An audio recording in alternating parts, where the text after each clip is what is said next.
Hello, അപ്പോൾ ഇന്നത്തെ video വന്നൊരു ഇൻഫോർമേറ്റീവ് വീഡിയോ ആണ്. അപ്പോൾ ഇന്ന് സ്ത്രീകളിൽ ഏറ്റവും കൂടുതൽ കണ്ടുവരുന്ന ഒരു അസുഖമാണ് ബ്രസ്റ്റ് ക്യാൻസർ എന്ന് പറയുന്നത്. അപ്പോൾ ഇപ്പോൾ എല്ലാവർക്കും പേടിയാണ്. ബ്രസ്റ്റിൽ എന്തെങ്കിലും ഒരു കുഞ്ഞൊരു ലംബോ എന്തെങ്കിലും കുഞ്ഞൊരു മുഴയൊക്കെ വരുമ്പോൾ എല്ലാവർക്കും പേടിയാണ്, ഇത് ബ്രസ്റ്റ് ക്യാൻസർ ആവുമോ അല്ലേ. അപ്പോൾ അതിനെക്കുറിച്ചിട്ട് കുറച്ച് എനിക്ക് അറിയാവുന്നത് പറഞ്ഞു തരാനാണ് വന്നേക്കുന്നത്. അപ്പോൾ ഏറ്റവും ആദ്യം തന്നെ എന്തൊക്കെ കാരണങ്ങൾ കൊണ്ടാവാം ഈ ബ്രസ്റ്റ് ക്യാൻസർ വരുന്നതെന്നാണ്.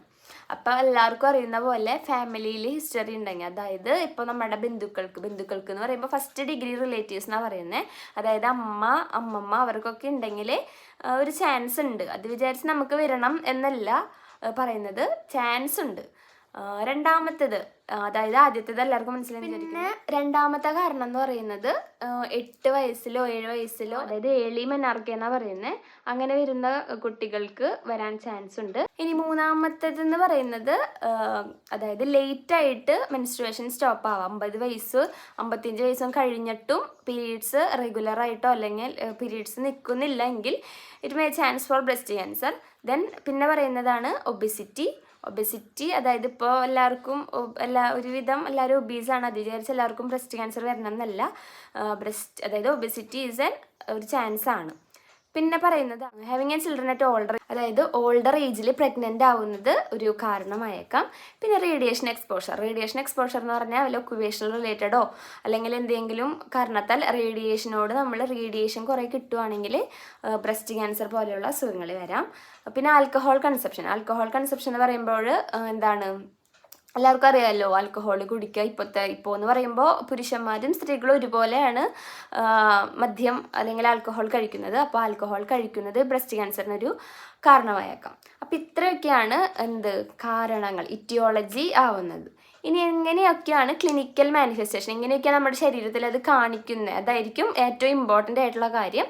അപ്പോൾ അതെന്തൊക്കെയാണ് ക്ലിനിക്കൽ മാനിഫെസ്റ്റേഷൻ എന്ന് പറയുന്നത്? ഏറ്റവും ആദ്യത്തെ തന്നെ നിങ്ങൾക്കറിയുന്ന പോലെ കഴലകൾ വരിക. കഴല മീൻസ് നമ്മുടെ കക്ഷത്തിൻ്റെ അടിയിലായിട്ടോ അല്ലെങ്കിൽ ബ്രസ്റ്റിൻ്റെ ചുറ്റുമായിട്ടോ എന്തെങ്കിലും കഴല, അല്ലെങ്കിൽ ചില ഭാഗത്ത് മുഴ അങ്ങനെയൊക്കെ പറയും. അപ്പോൾ എന്തെങ്കിലും ലംസ് സ്വെല്ലിങ്സ് ഒക്കെ വരുവാണെങ്കിലാണ് അതാണ് ഏറ്റവും ആദ്യത്തെ ലക്ഷണം എന്ന് പറയുന്നത്. രണ്ടാമത്തേതെന്ന് പറഞ്ഞാൽ നമ്മുടെ നിപ്പിളിൽ നിന്ന് എന്തെങ്കിലും ഡിസ്ചാർജ് വരാം, ബ്ലഡ് പോലെയോ അല്ലെങ്കിൽ എന്തെങ്കിലും ഡിസ്ചാർജ് വരുന്നത് ഒരു ലക്ഷണമാണ്. മൂന്നാമത്തെ ലക്ഷണം എന്ന് പറയുന്നത് നമ്മുടെ ബ്രസ്റ്റിലെ ഉള്ള ഷേപ്പിലും സൈസിലും വ്യത്യാസം വരിക. അത് നമ്മൾ അതായത് ഞാനത് പിന്നീട് പറയാതെ എങ്ങനെയാണ് കണ്ടുപിടിക്കുന്നതെന്ന്.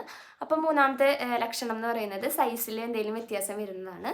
പിന്നെ നാലാമത്തേന്ന് പറയുന്നത് ഓറഞ്ച് തൊലി പോലെ നമ്മുടെ സ്കിന്ന് മാറുക. അപ്പോൾ അതായത് നമ്മുടെ ഓറഞ്ചിൻ്റെ തൊലി പോലെ രൂപമാറ്റം ഉണ്ടാവും നമ്മുടെ ബ്രസ്റ്റ്. അപ്പോൾ അത് ഒന്ന് ശ്രദ്ധിച്ച് മെഡിക്കൽ കൺസൾട്ടേഷൻ ആവശ്യമാണ് അതിന്. പിന്നെ എന്ന് പറയുന്നത് നിപ്പിൾ ഉള്ളിലേക്ക് വലിയ, സാധാരണ പുറത്തേക്ക് നിപ്പിൾ നിൽക്കുന്നത് ഉള്ളിലേക്ക് വലിയുന്നത് ബ്രസ്റ്റ് ക്യാൻസറിൻ്റെ ഒരു ലക്ഷണം തന്നെയാണ്. പിന്നെ നമ്മുടെ അണ്ടർ ആംസിൻ്റെ അടിയിലുള്ള അങ്ങനെ മുഴകൾ എന്തെങ്കിലും വരുവാണെങ്കിൽ ശ്രദ്ധിക്കണം. പിന്നെ ഏറ്റവും ലാസ്റ്റായി പറയുന്നത് ചൊറിച്ചിൽ, ഇങ്ങനെ നിരന്തരമായ ചൊറിച്ചിലുണ്ടാവുക, കാരണമൊന്നുമില്ലാണ്ട് കണ്ടിന്യൂസ് ആയിട്ട് ചൊറിച്ചിലുണ്ടെങ്കിൽ ഒരു ലക്ഷണമാണ് ബ്രസ്റ്റ് ക്യാൻസറിൻ്റെ.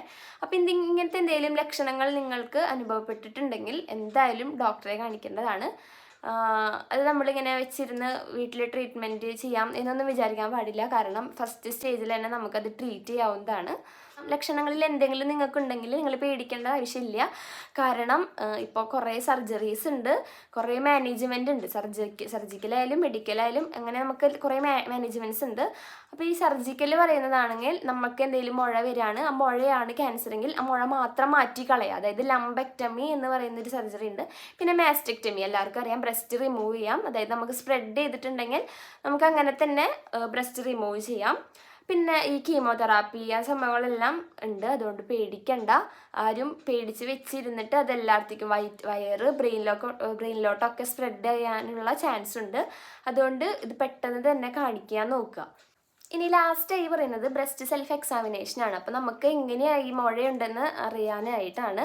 അപ്പോൾ ഒരു കണ്ണാടിയുടെ മുൻപിൽ നിന്നിട്ട് 2 കൈകളും സ്ട്രെച്ച് ചെയ്ത് മുകളിലോട്ട് പിടിക്കുക. അപ്പോൾ നമുക്ക് എന്തെങ്കിലും സൈസ് വ്യത്യാസം ഉണ്ടെങ്കിലോ അല്ലെങ്കിൽ നിപ്പിളുള്ളിലേക്ക് വലിഞ്ഞിട്ടുണ്ടോ എന്നൊക്കെ നമുക്ക് അതിലൂടെ മനസ്സിലാക്കാൻ പറ്റും. പിന്നെ പറയുന്നത് നല്ലത് ഫ്ലാറ്റായി എടുക്കുക. അപ്പോൾ നമ്മുടെ ബ്രസ്റ്റ് ടിഷ്യൂസ് എല്ലാം ഫ്ലാറ്റ് ആവും. അപ്പോൾ നമ്മുടെ ലംസ് അല്ലെങ്കിൽ മുഴകളെല്ലാം മുകളിലോട്ട് ഇങ്ങനെ നിൽക്കുന്നുണ്ടാവും. അപ്പോൾ നമുക്ക് പെട്ടെന്ന് തന്നെ തിരിച്ചറിയാൻ പറ്റും. പിന്നെ പാൽപ്പേറ്റ് ചെയ്യുക, നമ്മുടെ ഈ 3 ഫിംഗേഴ്സ് ഉപയോഗിച്ചിട്ട് മെല്ലെ പാൽപ്പേറ്റ് ചെയ്യുക. ബ്രസ്റ്റിന് ചുറ്റും പാൽപ്പേറ്റ് ചെയ്യുമ്പോൾ നമുക്ക്, പാൽപ്പേറ്റ് എന്ന് പറഞ്ഞു കഴിഞ്ഞാൽ അതായത് ഇങ്ങനെ ജസ്റ്റ് ഒന്ന് ഇങ്ങനെ ചെയ്താൽ നമുക്കറിയാൻ പറ്റും വല്ല മുഴകളോ അതുപോലെ ലംസ് എങ്ങാനും ഉണ്ടെങ്കിൽ നമുക്ക് പെട്ടെന്ന് തന്നെ കണ്ടുപിടിക്കാൻ പറ്റും.